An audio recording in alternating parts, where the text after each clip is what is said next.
सुस्वागतम छात्रों। आज हम कक्षा 10वीं के अंतर्गत जो हम अध्याय ले रहे हैं उसका हमने पहला भाग देख लिया है और जिसका शीर्षक था सवैये एवं कवित्त। हम लोगों ने सवैयों की जानकारी ले ली थी। आज हम भाग 2 में कवित्त की जानकारी लेंगे। तो आइए शुरू करते हैं कवित्त से। पहले हम कवित्त को सुन लेते हैं।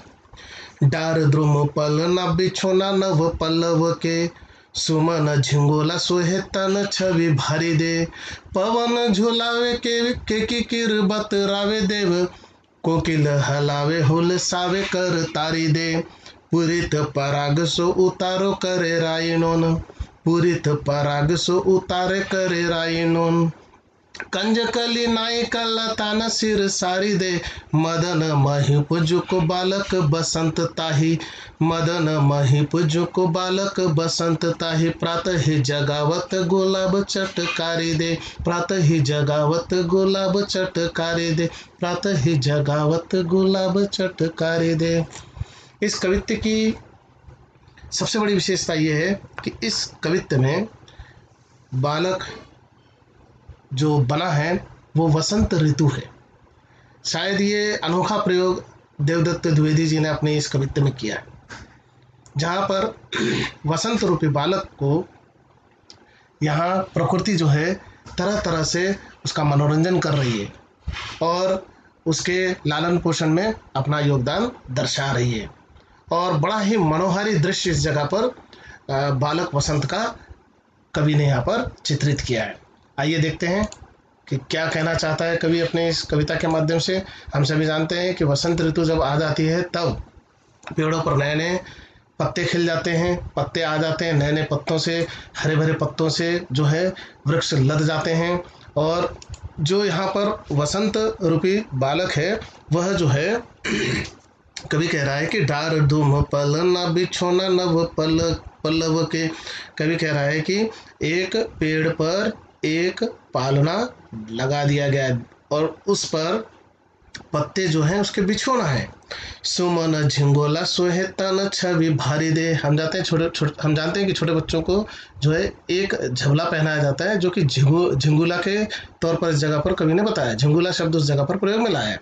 एक झबला होता है, आमतौर पर यह आप सभी ने देखा होगा, दृश्य में आपको दिखाई दे रहा है। पवन झुलावे के किर बतरावे देव। पवन जो है उसको झूला झुला रहे हैं और केकी और कीर क्या कर रहे हैं, उसके साथ बातें कर रहे हैं। छोटे बच्चों के साथ हम देखते हैं कि पालने में जब छोटा बच्चा लेटा हुआ होता है तो घर के सारे सदस्य उसके साथ बातें करते हैं। यहाँ पर प्रकृति का सुंदर चित्रण करते हुए कवि कह रहा है कि पवन उस झूले को झूला झुला रहा है और केकी अर्थात मोर और कीर अर्थात जो है वो यहाँ पर कीर जो है वो तोता है। तो केकी और कीर उसके साथ बातें कर रहे हैं। पवन झोलावे केकी कीर बतरावे देव। कोकिल, अब कोकिल तो आप सभी परिचित है कोकिल से, कोकिल अर्थात कोयल। कोकिल हलावे हुल सावे कर तारी दे।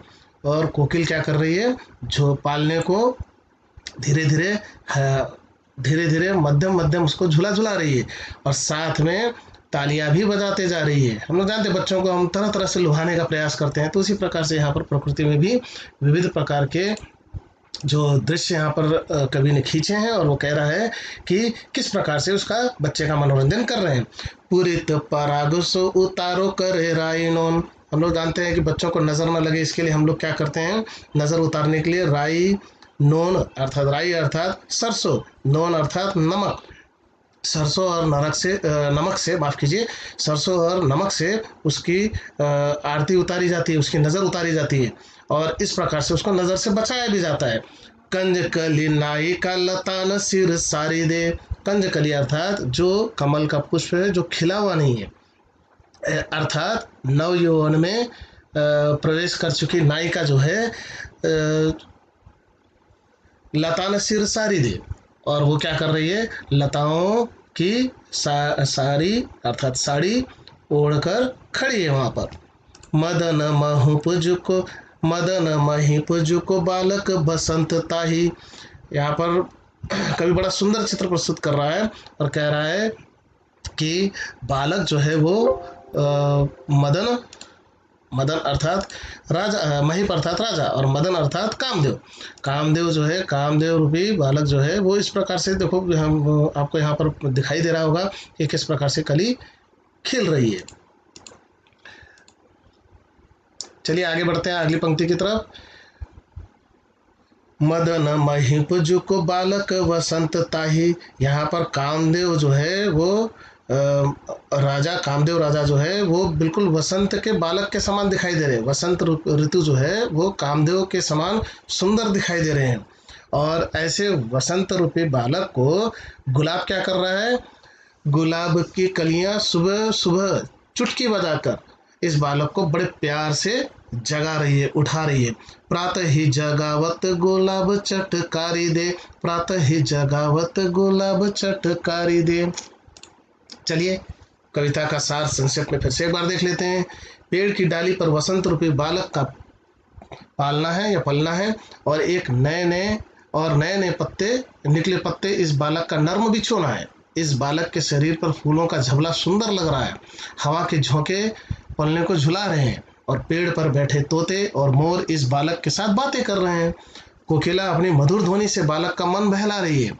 कमल की कली रूपी नायिका सिर पर बेलों की साड़ी ओढ़कर हाथ में राई और नमक की जगह फूलों के पराग से इस बालक की नजर उतार रही है। गुलाब की कलियां सुबह सुबह चुटकी बजाकर इस कामदेव के इस सुंदर राजकुमार वसंत को जगा रही है। कविता को पुनः एक बार सुनते हैं हम। बड़ी ही सुंदर रचना है, इसलिए इसे हम पुनः एक बार सुनेंगे हम। डार द्रुम पल न बिछोना नव पल्लव के, सुमन झिंगोला सोहे तन छवि भारी दे। पवन झोलावे के किकिर बतरावे देव, कोकिल हलावे हुलसावे कर तारी दे। पुरित पराग सो उतारे करे राइनोन, कंज कलिलाई का लतान सिर सारी दे। मदन महीप जुको बालक बसंत ताही, प्रातः ही जगावत गुलाब चटकारी दे, प्रातः ही जगावत गुलाब चटकारी दे, प्रातः ही जगावत गुलाब चटकारी दे। चलिए दूसरे कवित्व की तरफ हम प्रस्थान करते हैं। दूसरे कवित्व में भी अनोखे दृश्य इस जगह पर कवि ने खींचे, और जो है राधा के सौंदर्य का वर्णन इस जगह पर कवि ने किया है। जैसे कि हमने बताया था कि रीतिकाल के कवि जो हैं वो नायक और नायिका के सौंदर्य पर ज़्यादा ध्यान देते थे, तो कवि ने यहाँ पर उस सुंदरता को प्रकृति के साथ जोड़ा है। जैसे हमने पहले कवित्व में देखा था कि वसंत की सुंदरता का बखान प्रकृति के अलग अलग दृश्यों के साथ जोड़कर उसकी सुंदरता को दर्शाया था। ठीक इसी प्रकार कवि ने कवित्व 2 में राधा के सौंदर्य का चित्रण प्रकृति के साथ मिलाकर किया है। पहले हम कवित्व सुन लेते हैं। फटिक सिलानी सो सुधरायो सुधा मंदिर, उदधि दधि को अधिकाय उमगे आमंद। बाहर ते भीतर लो भीति न दिखावे देव, दूध को सोफेन फैलो आंगन फरस बंद। तारा सी तरुणिता में ठाड़ी झिली मिली होती, मोतिन की ज्योति मिलो मल्लिका को मकरंद।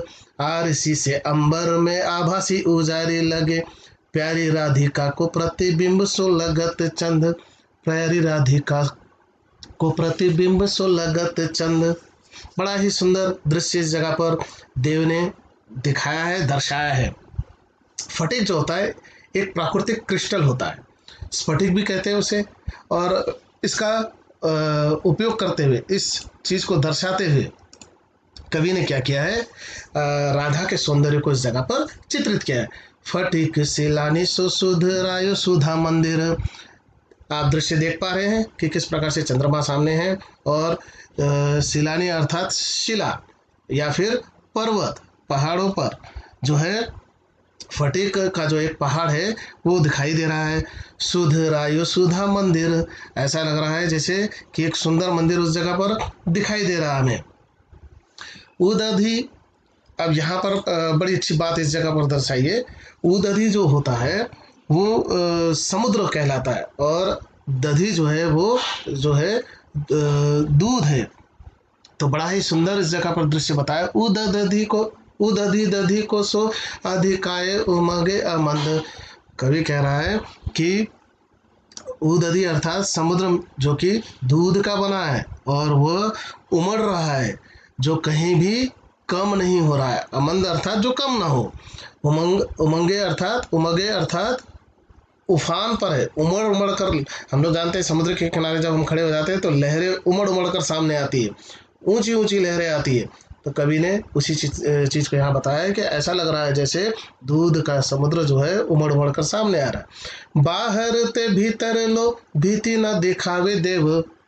कवि कह रहा है कि बाहर और भीतर दोनों तरफ की स्थिति जो है एक समान हो गई है। बाहर ते भीति लो भीतर लो भीति न दिखावे देव। अंदर और बाहर का कुछ भी दिखाई नहीं दे रहा है। इतनी सुंदरता है, इतनी चमक है, जिसकी वजह से बाहर और भीतर का कुछ भी दिखाई नहीं दे रहा है। दूध को सुफैन फैलो आंगन फरस बंद।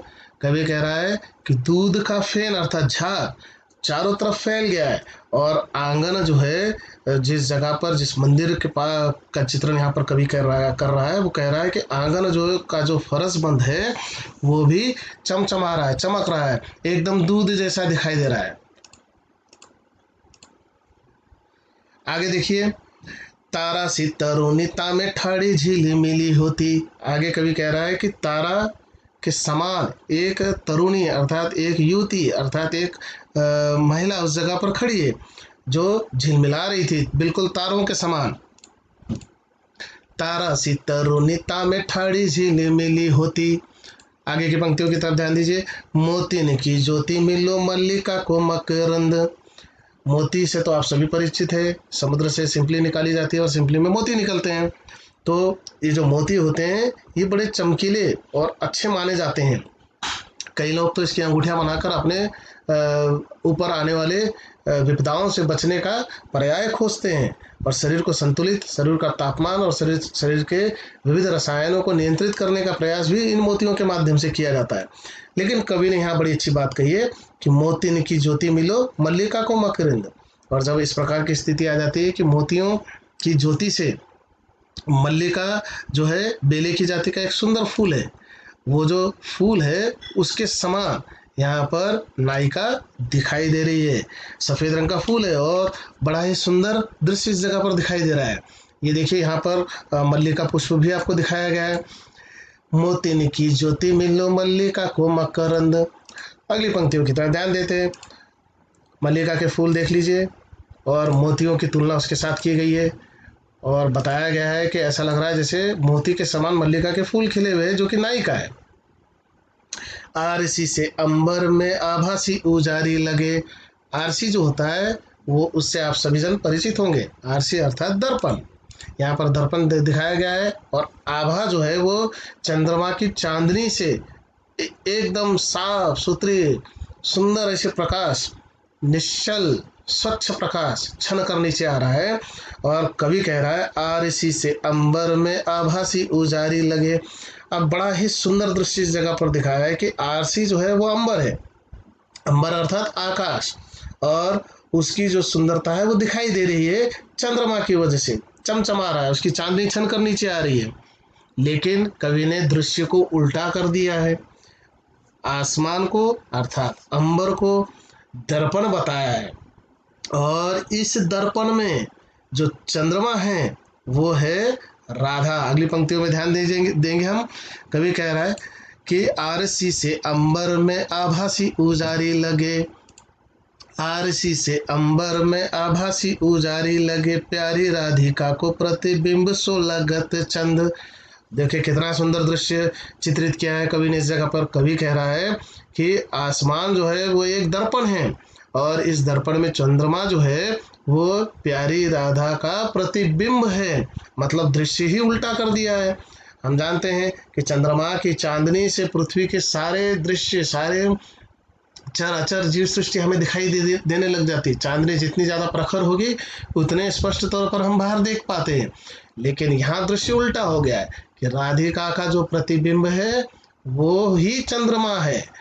इसलिए, और ये प्रतिबिंब किसमें दिखाई दे रहा है? तो अंबर रूपी दर्पण में दिखाई दे रहा है। तो बड़ा सुंदर दृश्य इस जगह पर कवि ने चित्रित किया है। चलिए इस कवित्व का सार एक बार देख लेते हैं।